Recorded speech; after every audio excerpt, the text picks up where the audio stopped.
ஆண்டவருடைய பரிசுத்த நாமத்துக்கு மகிமை உண்டதாக. மறுபடியும் என்னோட பைபிள் ஸ்டடிக்கு நீங்க அனைவரும் வந்ததுக்கு மிக்க நன்றி. 2025 ஆண்டவருடைய கிருபையால் நாம் அனைவரும் இந்த வருடம், இந்த புது வருடத்தை நாம் கண்டோம். அதுக்காக ஆண்டவருக்கு சோத்திரம். இந்த வருஷம் அனைவருக்கும் நல்ல ஒரு பிளெஸிங்கான ஒரு வருஷமாக இருக்கும் என்று நான் வேண்டுகிறேன்.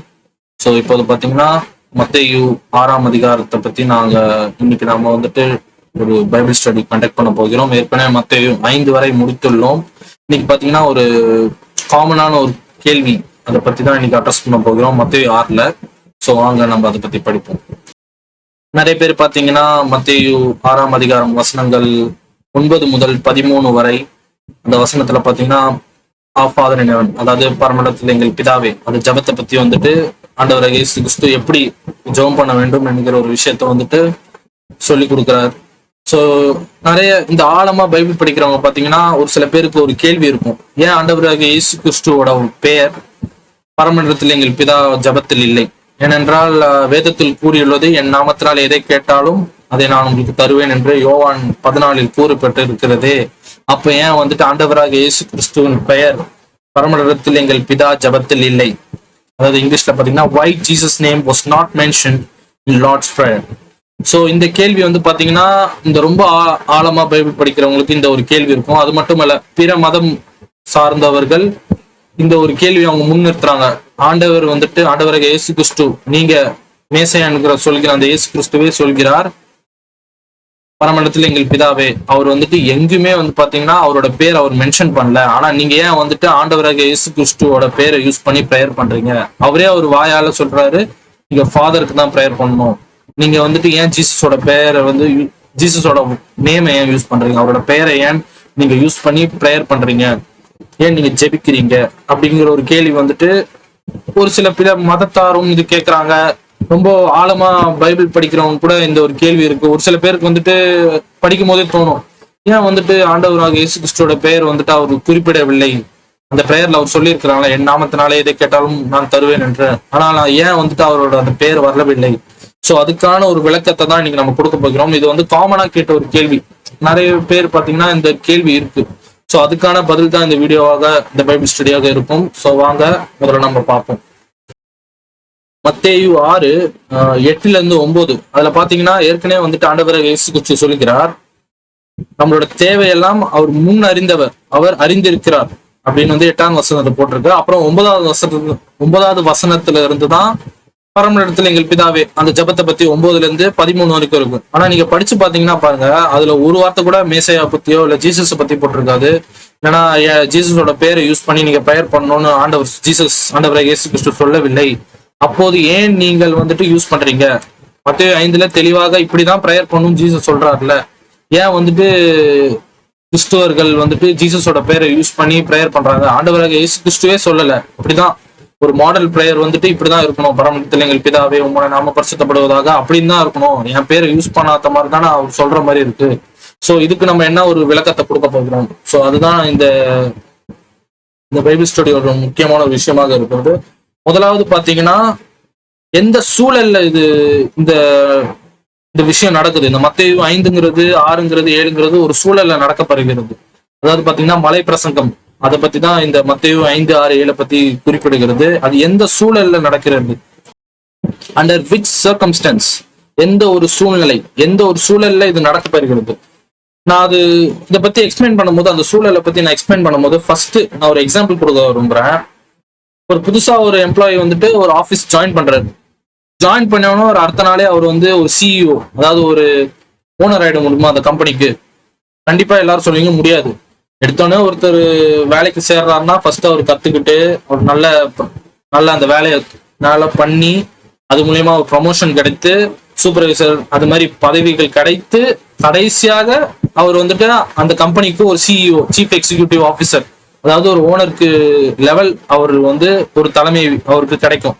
இது உழைப்பால கிடைக்கும். எடுத்தோடனே ஒருத்தர் வந்தோடனே நான் வேலைக்கு சேர்ந்தோன்னே அடுத்த நாளே நீ போய் சிஇஓ ஆகு, சீஃப் எக்ஸிக்யூட்டிவ் ஆஃபீஸர் ஆகு, இல்ல மேனேஜர் ஆகுன்னு ஆக்க மாட்டாங்க. எடுத்தோடனே ஒருத்தர் எம்ப்ளாய் ஆவாரு, அவர் கஷ்டப்பட்டு வேலை செஞ்சு சூப்பர்வைசர் ஆகி அங்கிருந்து மேனேஜர் நல்லா ஆகி அப்படியே போர்ட் ஆஃப் டைரக்டர்ஸ் மீட்டிங்ல அதுல சிஇஓ ஆகி அப்படிதான் ஒருத்தர் ரேங்க் அப்படிதான் ஏறுது. சோ இந்த சூழலை ஞாபகம் வச்சுக்கோங்க. இப்ப அதே மாதிரி ஆண்டவராக இயேசு கிறிஸ்து பாத்தீங்கன்னா மத்தேயு 4 வந்துட்டு பாத்தீங்கன்னா அவர் வந்துட்டு அப்பதான் வந்துட்டு பேப்டிசம், அதாவது 3 டெம்டேஷன் 3 சோதனைகளை முடித்து சாத்தானை ஜெயிச்சு அதுக்கப்புறம் வந்து யோவான் ஸ்நானம் கிட்ட அவர் ஞானஸ்தானம் எடுத்தார். ஏற்கனவே வந்துட்டு அந்த ஞானஸ்தானத்தை பத்தி வந்துட்டு நான் ஒரு வீடியோ ஏற்கனவே போட்டிருக்கிறேன். போடலன்னா அந்த லிங்கை கிளிக் பண்ணி நீங்க பாருங்க. ஸோ அதுதான் மத்தேயு 4. அது முடிச்ச உடனே அவரோட மினிஸ்ட்ரி அப்பதான் ஆரம்பிக்குது. மத்தேயு 4 எண்ட்ல தான் அவரோட மினிஸ்ட்ரி ஆரம்பிக்குது.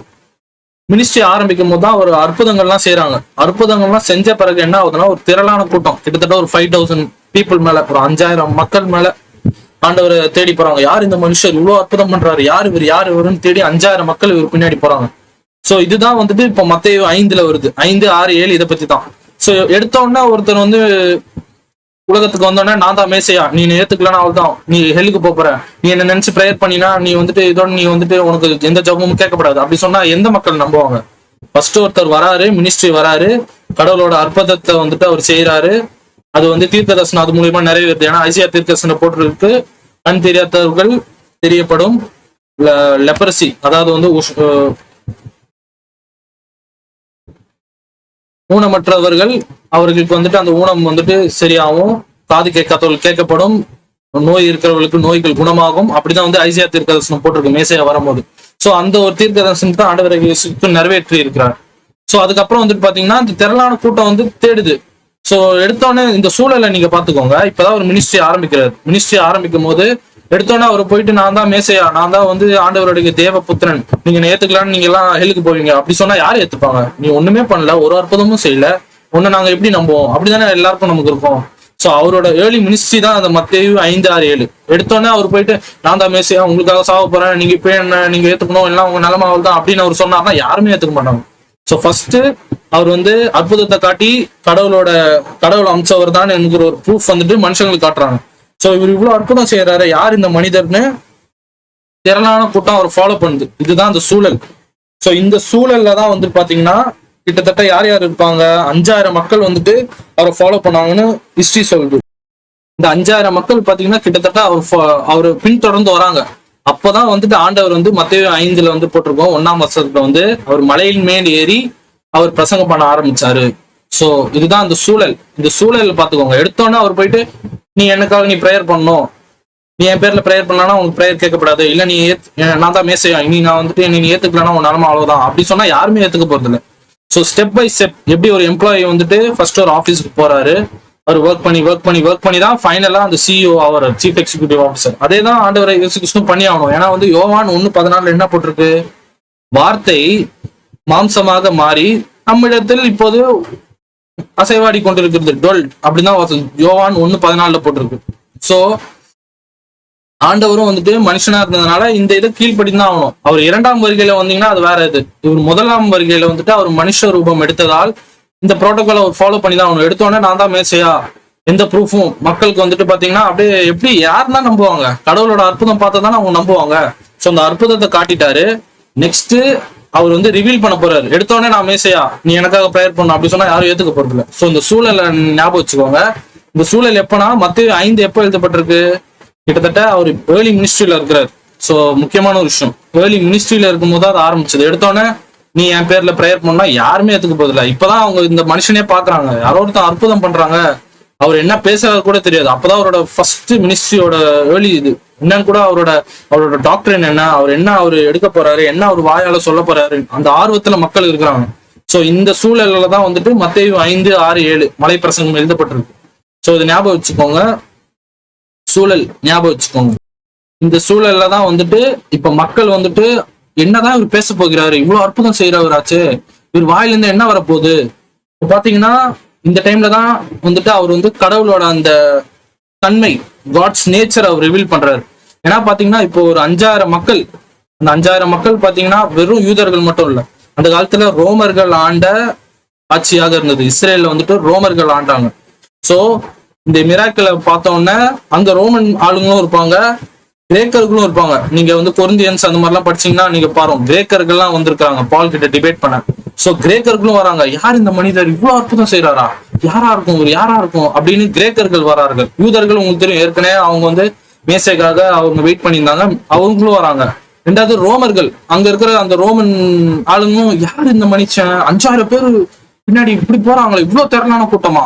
நம்ம மெரினா பீச்ல 5000 பேர் இப்ப போனா என்ன ஆகும்? நம்ம இப்போ ரீசெண்டா யாராவது ஒருத்தர் வந்து இந்த மாதிரி அற்புதம் பண்ணி நடந்தா எப்படி இருக்கும்? இந்து, கிறிஸ்டியன், முஸ்லீம் எல்லா மதமும் யாரு இவர் இவ்வளவு அற்புதம் செய்யறாரு, எனக்கு குணமாவாதா அப்படின்னு நம்ம இந்த காலத்துல போவோம். சோ அதே இதை நீங்க யோசிங்க. அந்த காலத்திலையும் அதே மாதிரி 5000 பேர். ஆனா பாத்தீங்கன்னா வெறும் யூதன் மட்டும் இல்ல, ஒரு யூதன் இருக்கிறான், ஒரு ரோமர் வணங்கின அந்த ஆளுங்க இருக்கிறாங்க, மத்த மதம் இருந்தவங்க, ரோமர், கிரேக்கர்கள், யூதர்கள் எல்லாரும் வந்துட்டு பாத்தீங்கன்னா யார் இந்த மனுஷன், இவர் என்னதான் பேச போகிறாரு, இவ்வளவு அற்புதம் செய்யறாரு, இவர் யார், இவர் எங்க இருந்து வந்திருக்கிறாரு, இவர் என்ன பண்றாரு, இவர் வாயில என்னதான் வரும். சோ இந்த ஒரு சூழல்ல இருக்கும் போது கடவுளோட தன்மையை ரிவீல் பண்றதுக்காக தான் இந்த மெயினாவே இந்த மத்தேயு 6 இப்ப சொல்லப்படுகிறது. கடவுளோட தன்மை அப்படின்னு பாத்தீங்கன்னா அப்போ வந்துட்டு மக்கள் வந்து யோசிப்பாங்க, இவர் எங்க இருந்தா வராரு, இவரோட மெசேஜ் தான் என்ன அப்படின்னு அவங்க கேட்க ஆவலா இருக்கும் போது மலையின் மேலேறி எடுத்தோன்னே அவர் சொல்றாரு. அந்த மத்தேயு 5 நீங்க படிப்பீங்க, அது பியாடிட்யூட்ஸ்னு சொல்லுவாங்க,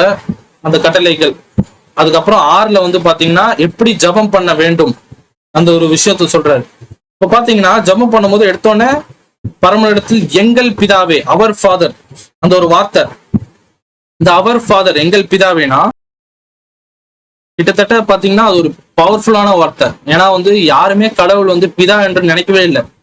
ஜீசஸ் வந்து குமாரனால அவர் ரிவீல் பண்றாரு, இது கடவுள் தான் நம்ம பிதா. இது பாத்தீங்கன்னா ஒரு யூதனுக்கே பாருங்க, இஸ்ரேல் வந்துட்டு கடவுளோட சூசன் பீப்புள், கடவுளால தேர்ந்தெடுக்கப்பட்டவர்கள் இஸ்ரேல் என்று யூதர்களுக்கு தெரியும். ஆனா அவங்களுக்குள்ள ஒரு பயம், நியாய பிரமாணம், அதாவது லா, அது ஃபாலோ பண்ணலன்னா என்ன ஆகும், அவங்க சாபத்துல இருக்காங்க. அப்படிதான் வந்துட்டு டியூட்ரானமி புஸ்தகம் 27ஆம் அதிகாரம் 26 வசனத்துல போட்டிருக்கு. 27, 26 என்ன, உபாவம் புஸ்தகம் 27, 26 என்ன போட்டிருக்குன்னா, நீ கட்டளையை கீழ்ப்படியவில்லை என்றால் நீ சாபத்தில் இருக்கிறாய் அப்படின்னு. 27, 26 பாருங்க. இந்த நியாய பிரமாணம் வார்த்தையெல்லாம் கை கொண்டு நடவாதவன் சபிக்கப்பட்டவன் எனப்படுவார்கள். சோ பாத்தீங்கன்னா யூதர்களுக்கு தெரியும், அவங்க கிட்டத்தட்ட ரோமரோட ஆட்சியில இருக்கனால அவங்களோட யோசனை என்னன்னா, நம்ம ஏற்கனவே சபிக்கப்பட்டவர்கள், ஐயோ பயமா இருக்கே. ரெண்டாவது பாத்தீங்கன்னா கடவுளோட அந்த வார்த்தை, அதாவது அவரோட நேம், அவரோட பெயரை சொல்லவே பயப்படுவாங்க. அவ்வளோ புனிதமான ஒரு அந்த ஒரு நிலைமையில இருந்தவங்க யூதர்கள். திடீர்னு வந்துட்டு பாத்தீங்கன்னா ஆண்டவரை இயேசு கிறிஸ்து கடவுள் உங்கள் பிதா அப்படிங்கிற ஒரு விஷயம் கேட்கும்போது அவங்களுக்கு புதுசா இருக்கு. அது மட்டும் இல்ல, மத்த மதம், ரோமர்கள், கிரேக்கர்கள்லாம் அவங்க எல்லாம் என்ன நினைச்சுக்கிட்டாங்கன்னா, எங்க கடவுள்லாம் வந்துட்டு அவங்களுக்குள்ள சண்டை போடுறவங்க, நம்ம எல்லாம் வெறும் அடிமைங்க தான், இங்க அவங்களுக்கு கீழே நம்ம இருக்கிறோம் அப்படின்னு தான் ஒரு நிலைமையில ரோமர்களும் கிரேக்கரும் இருந்தாங்க. ஏன்னா பாத்தீங்கன்னா ரோமர்களும் கிரேக்கர்களும் என்ன நம்பினாங்கன்னா, கடவுளுக்குள்ள ஒரு ஆகாயத்துல ஒரு பெரிய ஒரு பிரச்சனை நடந்துட்டு இருக்கு, அவங்களுக்குள்ளே சண்டை நடக்குது, இந்த மக்கள் வந்துட்டு இவங்களை சூஸ் பண்றாங்க, அந்த மக்கள் இந்த சூஸ் பண்றாங்க, நமக்குள்ள சண்டை வந்துட்டு கடவுளால தான் நடக்குதுன்னு ஒரு விஷயத்த அவங்க நம்புறாங்க. கடவுளுக்குள்ளே ஒரு பிரச்சனை இருக்கு, நம்மலாம் வெறும் அடிமைங்க தான், நம்மளெல்லாம் வெறும் அடிமை வேலை பண்றதுக்காக தான் இந்த உலகத்துல நம்ம அமைச்சிருக்கிறாங்க, அதுல ஏதோ இந்த ஒரு கடவுளை நம்பினீங்கன்னா நீ வந்து ராஜா குலத்துல வந்துரு அப்படின்னு ஒரு நம்பிக்கையில தான் ரோமர்கள், கிரேக்கோ இருந்தாங்க. அவங்கள பொறுத்த வரைக்கும் கடவுளுங்கிறவர் எங்கேயோ இருக்கிறவர், நம்மளாம் அடிமைங்க அப்படின்னா. ஆனா ஆண்டவர் இயேசு கிறிஸ்து வந்து ரிவீல் பண்றாரு, உங்கள் பிதா, அவர் ஃபாதர், அதாவது அவருக்கு மட்டும் இல்ல நம்ம எல்லாருக்கும் ஒரே பிதா, ஆண்டவர் கடவுள் தான் என்கிற ஒரு விஷயத்தை வந்துட்டு அவர் வெளிப்படுத்துறார், காட்ஸ் நேச்சர். சோ இந்த விஷயம் பாத்தீங்கன்னா அவங்களுக்கு வந்துட்டு அப்பதான் புரிய வருது. இப்போ ஒரு யூதனோ இல்லைன்னா ஒரு கிரேக்கனோ இல்ல ஒரு ரோமனோ அவங்க வந்துட்டு யார் இவர் இவ்வளவு அற்புதம் பண்றாருன்னு நினைப்பாங்க. திடீர்னு பாத்தீங்கன்னா இந்த யார் இவர் அனுப்பப்பட்டாரு, எப்படி இவரால் இவ்வளவு அற்புதம் பண்ண முடியும், அந்த ஒரு நிலைமையில இருப்பாங்க. அதே மாதிரி பாத்தீங்கன்னா இந்த கடவுளே நம்பாதவங்க கூட ஒரு சில பேர் இருந்திருப்பாங்க அந்த குரூப்ல. அவங்க கூட என்ன எப்படி இவரால் இவ்வளவு அற்புதம் பண்ண முடியும்னு பார்க்கும் போது முதல்ல அவங்கள ஆயத்தப்படுத்திக்கிறார். கடவுளுங்கிறவர் ஒருத்தர் இருக்கிறார், அவர் பிதா. ஏன்னா வந்து பாத்தீங்கன்னா ஆண்டவர் இயேசு கிறிஸ்து எதுக்காக வந்திருக்கிறார், மனித குலத்தை மீட்கிறதுக்காக தான் வந்திருக்கிறார். சோ மீட்கிறதுக்காக வந்த அந்த ஆண்டவர் இயேசு கிறிஸ்து கடவுளோட அந்த தன்மை, காட்ஸ் நேச்சரை வந்து ரிவீல் பண்ணுகிறார். அதனாலதான் வந்துட்டு ஃபாதர்ங்கிற ஒரு விஷயத்த வந்துட்டு யூதர்களுக்கும், கிரேக்கர்களுக்கும், ரோமர்களுக்கும், அங்க இருக்கிற அனைவருக்கும் அந்த விஷயத்தை அவர் சொல்லுகிறார். கடவுளோட அந்த தன்மையை ரிவீல் பண்றதுதான் அவனோட மெயின் நோக்கமா இருந்தது. எடுத்தோடனே நான் தான் மேசையா, நான் போய் இறக்க போறேன்னு சொன்னா யாருமே கண்டுக்க மாட்டாங்க, எப்படி அது அப்படின்னு தான் இருக்கும். ஃபர்ஸ்ட் ஸ்டெப் பை ஸ்டெப் ஒரு புரோட்டோகால். ஃபர்ஸ்ட் வந்துட்டு அவர் அற்புதம் செஞ்சாரு. அற்புதங்கள் செய்யறதுனால மக்கள் எல்லாம் யார் இவரு அற்புதம் செய்யறாருன்னு திரளான ஒரு கூட்டம் வந்தது. அந்த திரளான ஒரு கூட்டத்துக்கு வந்துட்டு இவர் என்ன பேச போகிறார் ஒரு விஷயத்த கேட்கறதுக்காக 5000 பேர் வந்திருக்கிறாங்க.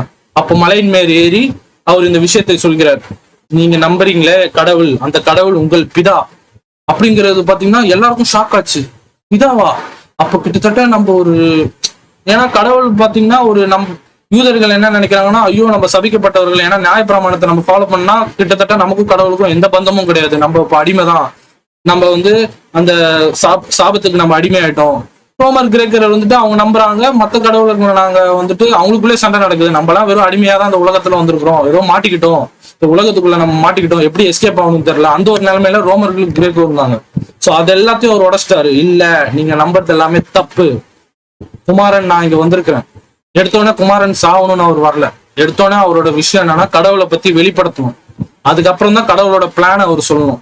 எடுத்தோடனே நான் கிராஸ்ல மறிக்க போறேன்னு சொன்னா யாருமே கேட்கப்படுது. ஃபர்ஸ்ட் கடவுள்னா யாரு, அவரோட நேச்சர் என்ன, அவர் உங்களை நேசிக்கிறார், அந்த விஷயமே உங்களுக்கு புதுசா இருக்கும்.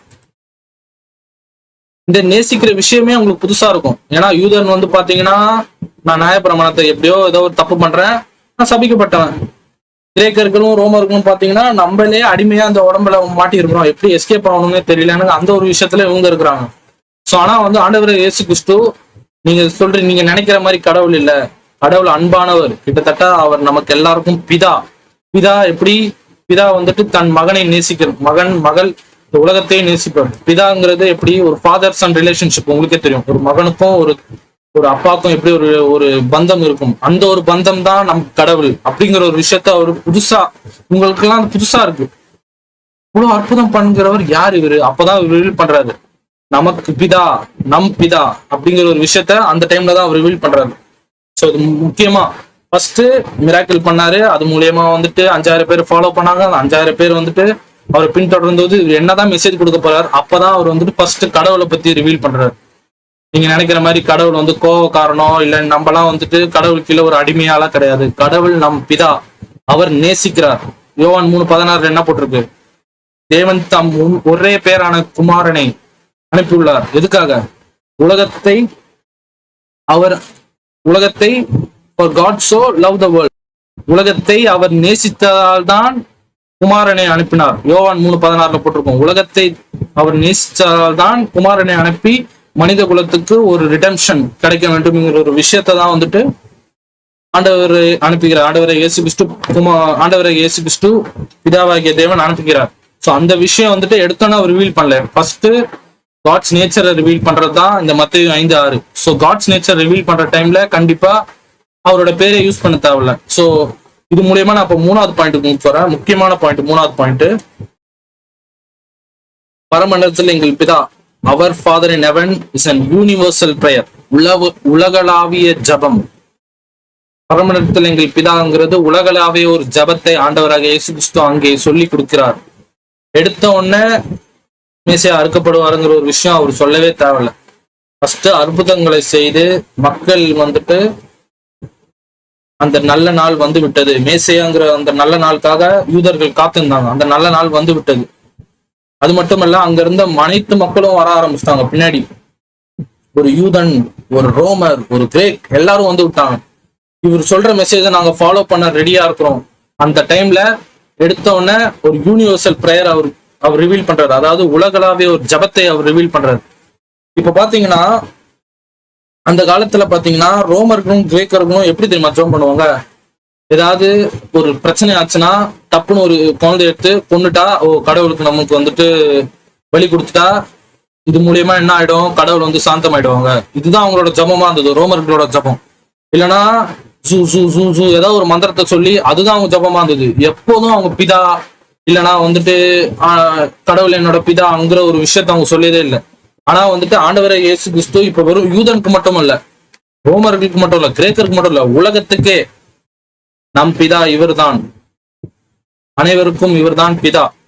ஒரு உலகளாவிய ஜபத்தை அவர் ரிவீல் பண்ணுகிறார். இந்த உலகளாவிய ஜபம் மூலியமாக இனி நீங்க சொல்ற மாதிரி பிரேயர்லாம் வேஸ்ட். ஏன்னா மத்தேயு 6 கொஞ்சம் முன்னாடி, இப்போ 9 இருக்கா, ஒரு 7, 6, 7, 8 அந்த வசனங்களை படுத்தீங்கன்னா சொல்லுவாங்க, பேகன்ஸ், அதாவது மத்த மதங்களை வணங்குறவர்களோட ஜபம் மாதிரி நீங்க பண்ணாதீங்க, வேஸ்ட். அது உண்மையான பிதாக்கு எல்லாமே தெரியும். நீங்க காமனா இது சொன்னாலே போதும், பரமண்டலத்தில் எங்கள் பிதாவே உம்முடைய ராஜ்யம் வருவதாக அந்த ஒரு பிரேயரை நீங்க சொன்னாலே போதும். ஸோ ஒரு யூனிவர்சல் பிரேயர் அவங்களுக்கு சொல்லி கொடுக்குறாரு. ஏன்னா அந்த மக்கள் வந்துட்டு நிறைய பேருக்கு மேசியா யாருன்னு கூட தெரியாது. ஒரு சில யூதர்களுக்கே வந்து பாத்தீங்கன்னா யாரோ அற்புதம் செய்யறாரு, ஒருவேளை இவர் வந்துட்டு இவர் தான் வந்து மேசியாவை ரிவீல் பண்ண போறாரு அப்படின்னு தான். மேசியா இவரா இருக்காது, இவர் மூலயமா மேசியா இருப்பாரு. ஏன்னா அவங்கள பொறுத்தவரைக்கும் மேசியாங்கிறது ஒரு ராஜாவா தான் இருப்பாரு. இவர் என்ன மாட்டுத்தொழுவ ட்ரெஸ் போட்டு வந்திருக்கிறாரு அப்படின்னு தான் ஒரு யூதன் அப்படின்னு நினைச்சு ஒரு சில யூதர்கள் இருப்பாங்க. ஒரு சில யூதர் இவர் தான் மேசியாங்கிற இருப்பாரு. ரோமர்களுக்கும் கிரேக்கர்களுக்கும் ஒருவேளை இவர் நம்மளோட சண்டை போடுற கடவுளோட பையனா இருப்பானோ இல்ல சண்டை போடுற கடவுளோட அவதாரமா இருப்பாரோ, அவங்க கன்ஃபியூஷன்ல இருக்கிறாங்க. எதுக்கு இவர் வந்திருக்கிறாரு, நம்மளை காப்பாத்துறதுக்கு வந்திருக்கிறாரா, என்ன விஷயம் அப்படிங்கிற ஒரு விஷயத்துல அவங்க இருக்கிறாங்க. சோ அவரோட ஒரு டீச்சிங் பாத்தீங்கன்னா உலகளாவிய ஒரு ஜபத்தை அவர் சொல்லி கொடுக்கிறாரு. பரமண்டலத்துல எங்கள் பிதாவே, இதுதான் இப்படிதான் நீங்க ஜெபம் பண்ண வேணும். நீங்க வந்துட்டு ஒரு குழந்தைய சாவடிச்சு அது மூலியமா உங்க கடவுளுக்கு அர்ப்பணம் பண்ணி அப்படி இல்லை, நீங்க ஈஸியா ப்ரேயர் பண்ணலாம். நீங்க அனைவரும் இப்போ வந்துட்டு எல்லா மதமும் இங்க இருக்கிறீங்க, அவங்களுக்கு ஒரு டீச்சிங் மாதிரி கொடுக்குறாரு. பரமண்டலத்தில் எங்கள் பிதாவே உங்களுடைய ராஜ்யம் வருவதாக ஒரு உலகளாவிய ஒரு ஜபத்தை அவர் வந்துட்டு இந்த மத்தேயு 5:6 வந்துட்டு அவர் வந்துட்டு வெளிப்படுத்திக்கிறார். ஸோ இந்த ஆ ஃபாதர் என்ன பாத்தீங்கன்னா அது ஒரு common prayer, not only for Christians or for Jews, it's also for the other religious people, because everyone is created by God and that is father. அதாவது உலகத்துல இருக்கிற அனைவரும் கடவுளால் தான் படைக்கப்பட்டார்கள். அந்த கடவுள் வந்துட்டு பிதா என்கிற ஒரு விஷயத்தை ரிவீல் பண்றதுதான் மத்தேயு 6. மற்றபடி ஜீசஸ் கிட்ட ப்ரேயர் பண்ணணும், இல்லைன்னா ஜீசஸ் நான் சாவ போறேன் அந்த விஷயம் இல்ல. போதான் அவர் ரிவீல் பண்றாரு.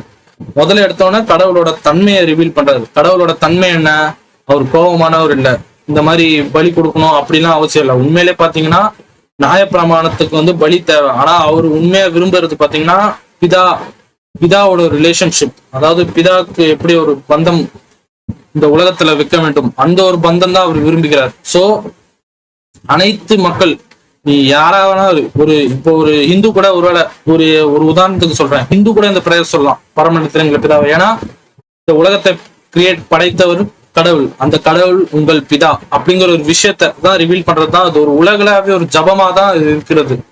சோ இந்த மக்களுக்கு வந்துட்டு பாத்தீங்கன்னா இவர் என்ன சொல்ல போகிறார் அந்த விஷயத்த அவங்க கேட்க ரெடியா இருக்கிறாங்க. இந்த மக்களுக்கு ஒரு உலகளாவே ஒரு ஜபத்தை ஒரு ஃபார்மேட் தான் அவர் கொடுக்குறாரு. நீங்க இப்படிலாம் பண்ண தேவையில்ல, இப்படி பண்ணுங்க, இந்த மாதிரி ஜெபம் பண்ணாலே போதும். நீங்க எதுக்கு தேவையில்லாம குழந்தைய சாவடிச்சுக்கிட்டு இல்லைன்னா வந்துட்டு இந்த இந்த என்ன பண்றது, நம்ம இப்போ காலில் வந்து சூடு வச்சுட்டு இந்த நெருப்புல வந்து நடப்பாங்க, இது மூலயமா கடவுள் நமக்கு பிடிச்சு போயிடும் அப்படின்னா ஒன்றும் தேவையில்லைங்க. கடவுளுக்கு எல்லாமே தெரியுங்க. அழகா இந்த ஒரு 3 வசனம் 4 வசனம் இருக்கு பாருங்க, இந்த மாதிரி நீங்க ஜெபிச்சாலே போதுங்க, கடவுள் எல்லாமே உங்களுக்கு செய்வாருங்க அப்படிங்கிற ஒரு விஷயத்த தான் அவர் ரிவீல் பண்றாரு. சோ இது ஒரு உலகளாவிய ஒரு ஜபமாக தான் ஆண்டவர் அந்த மக்களுக்கு அந்த காலத்துல சொல்லி கொடுக்குறாரு. சோ நாலாவது விஷயம் பாத்தீங்கன்னா இப்பதான் வந்து கிறிஸ்டியன் டாக்டரின் வருது. 4வது விஷயம் பாத்தீங்கன்னா இந்த பரமண்டலத்துல எங்கள் பிதாவே அந்த ஜபம் வந்துட்டு அவர் எப்போ சொல்லி கொடுக்குறாரு பாருங்க. இந்த டைமிங் பாத்தீங்கன்னா மத்தேயு 6 பாத்தீங்கன்னா அவர் மரிக்கிறதுக்கு முன்னாடி தான் சொல்லி கொடுக்குறாரு. ஸோ கிட்டத்தட்ட அவர் இப்போ பூமிக்கு வந்தது பாத்தீங்கன்னா அந்த டைம்ல வந்துட்டு அவரோட அந்த மிஷின் முடியல. அந்த டைம்ல அவரோட மிஷின் என்னதுன்னா இந்த மக்களுக்கு வந்துட்டு பரமண்டலத்தில் எங்கள் பிதாவை ஜெபம் வந்துட்டு சொல்லி கொடுக்குறாரு. ஆனா அந்த டைம்ல அவர் இறந்துட்டாரா? இல்ல. இறந்து அவர் உயிர் தெழுந்தாரா? அவர் மகிமைப்பட்டாரா? இல்ல. அப்பதான் அவரோட ஏர்லி மினிஸ்ட்ரி அப்பதான் சொல்லி கொடுக்குறாரு. 1 தீமோத்தேயு 2 பாருங்க. 1 தீமோத்தேயு 2 நான் அதை எடுக்கிறேன். 1 தீமோத்தேயு 2:5 வசனம் பாருங்க. தேவன் ஒருவரே, தேவனுக்கும் மனுஷருக்கும் மத்தியஸ்டர், அதாவது மீடியேட்டர், மத்தியஸ்டர் ஒருவரே. அந்த மத்தியஸ்டர் யாரு பாத்தீங்கன்னா ஆண்டவராகிய இயேசு கிறிஸ்து, the man Jesus Christ. வசனம் போட்டிருக்கு பாருங்க. இந்த மத்தியஸ்டர் பாத்தீங்கன்னா ஆண்டவராகிய இயேசு கிறிஸ்து. சோ அவர் இந்த மத்தியஸ்டரா ஆக வேணும்னா என்ன பண்ணணும்? அவரு மரித்து உயிர் திரும்பி அவர் மகிமைப்பட வேண்டும். அப்பதான் அவர் போயிட்டு பிதா இடத்துல போய் ஒரு மத்தியஸ்டரா அவர் இருக்க முடியும். ஆனா பரமண்டலத்தில் எங்கள் பிதா அந்த ஒரு உபதேசத்தை அவர் கொடுக்கும்போது பாத்தீங்கன்னா அவர் மரித்தாரா? இல்ல.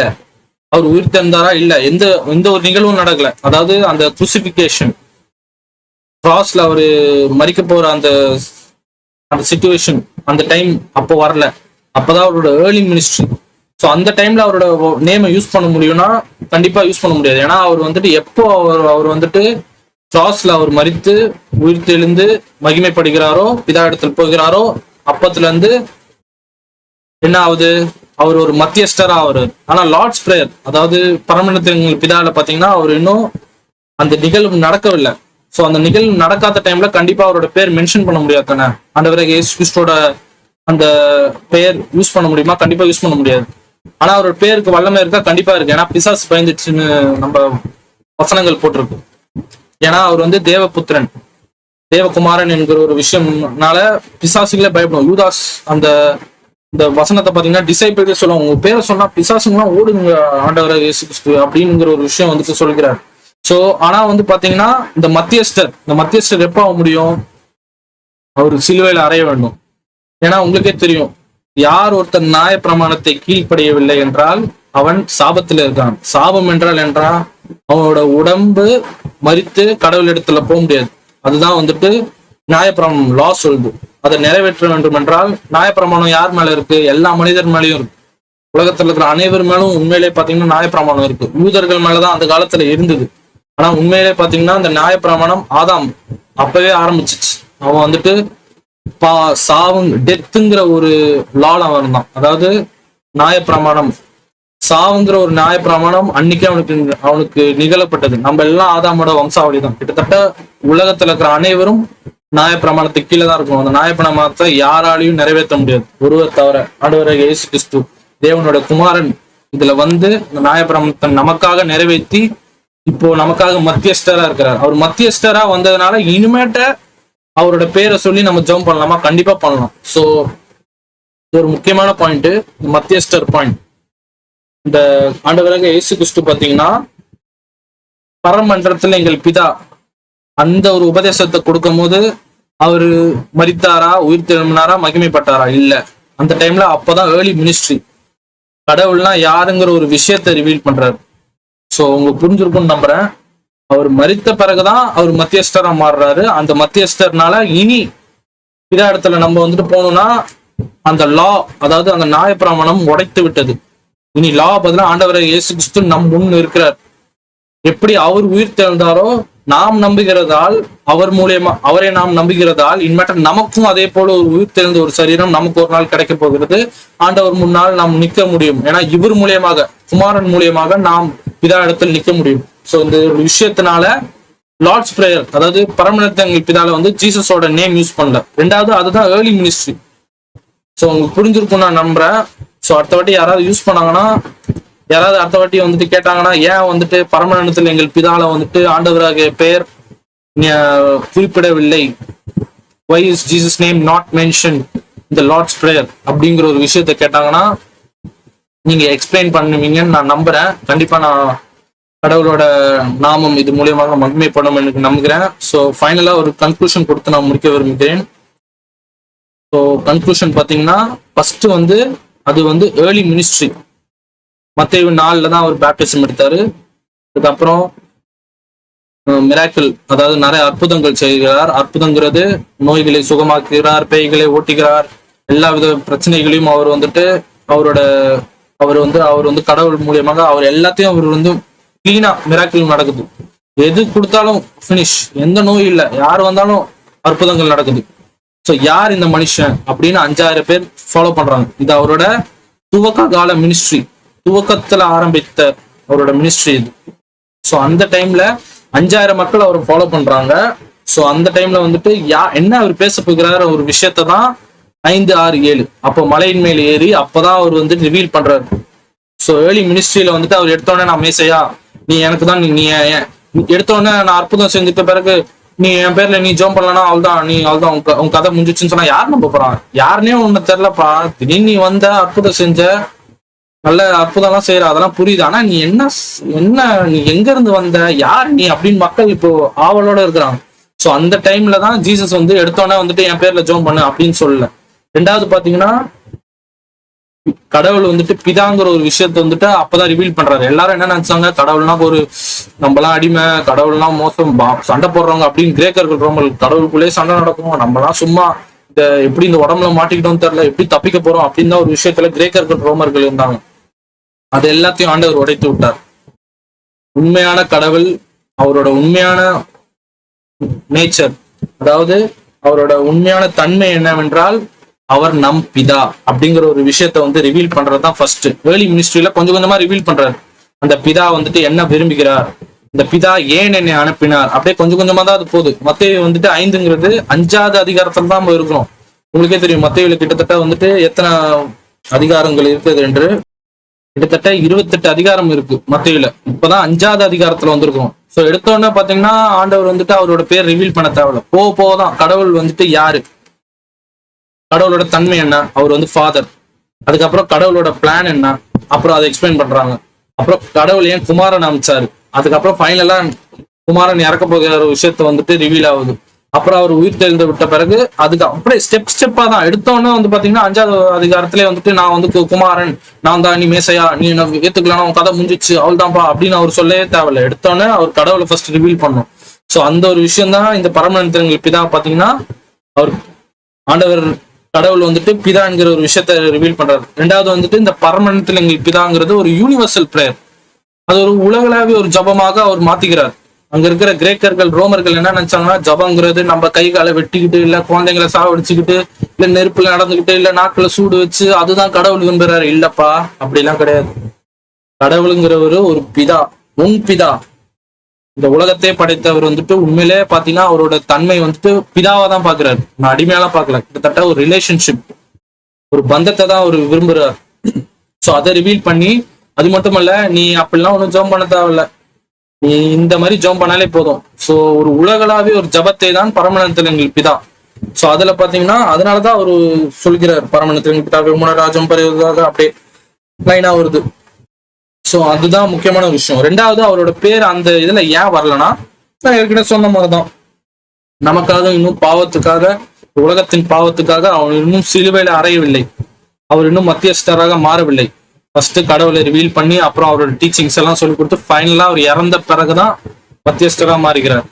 ஸோ ஒன்ஸ் அவர் மத்தியஸ்தரா ஆயிட்ட பிறகு அவர் பேர்ல நம்ம ஜெபம் பண்ணலாம், தப்பே கிடையாது. ஸோ உங்களுக்கு இந்த வீடியோ பிடிச்சிருக்கும் நான் நம்புறேன். இந்த கடவுளோட நாமம் இது மூலமாக மகிமைப்பட்டும். எனக்காகவும் ப்ரேயர் பண்ணுங்க. நான் வந்து தினமும் வீடியோ போடணும்னு தான் ஆசைப்படுகிறேன். எனக்கும் வேலை இருக்கு, நிறைய விஷயங்கள் இருக்கு. ஆனா நானும் கொஞ்சம் அப்பப்போ டைம் வந்து வேற இதெல்லாம் ஸ்பெண்ட் பண்ணிக்கிறேன். நான் என்னை பத்தி சொல்ல விரும்பல அவ்வளோ. ஆனாலும் எனக்காக ஜெபம் பண்ணுங்க. நான் தினமும் வீடியோ போடணும், எப்படியாவது வாரத்துக்கு ஒரு 2 வீடியோ வச்சு போடணும். என்னோட ஆசை என்னன்னா தினமும் வீடியோ போடணும். ஆனா கடவுளோட நாமம் எப்படியோ, கடவுள் என்ன விரும்புகிறாரோ அது அவரோட சித்தத்தின்படியே என்னோட வாழ்க்கையில் நிறைவேறும் என்று நான் நம்புகிறேன். அப்படி கடவுள் தினமும் நான் வீடியோ போடணும்னு ஆசைப்பட்டார், கண்டிப்பாக நான் போடணும் என்ற ஒரு வாஞ்சை எனக்குள் ஆண்டவர் உருவாக்க வேண்டும். தயவு செய்து எனக்காகவும் ப்ரேயர் பண்ணுங்க. இன்னும் அதிகமாக இன்னும் பைபிள் நானும் படிக்கணும். அது மட்டுமல்ல, பாக்குற நீங்களும் இன்னும் அதிகமாக பைபிள் படிக்கணும். இந்த மாதிரி கேள்விகள் இப்போ நிறைய இப்போ வந்து பாத்தீங்கன்னா பால் சொல்ற மாதிரி எடுத்தோடனே ஒரு சைல்டுக்கு வந்துட்டு நம்ம வந்துட்டு ஒரு குழந்தைக்கு வந்துட்டு நம்ம இட்லி சாப்பிட முடியாது, பால் குடிச்சு கொஞ்சம் கொஞ்சமா வளர வேண்டும். அது போல நம்மளும் வந்துட்டு கிறிஸ்துவ வாழ்க்கையில் கொஞ்சம் கொஞ்சமா இப்போ பைபிள் கொஞ்சம் கொஞ்சமா பால் குடிக்கிறாங்களா, அப்புறம் ஃபுட் சாப்பிட்றாங்களா, அப்படியே நம்மளும் வந்துட்டு அந்த ஸ்பிரிச்சுவல் லைஃப்ல இன்னும் அதிகமாக வளர வேண்டும் என்று நான் உங்களுக்காக ஜெபிக்கிறேன். ஸோ மறுபடியும் அடுத்த வீடியோல உங்களை நான் சந்திப்பேன். ஆண்டவரோட நாமம் மகிமைப்படுவதாக. ஆமென்.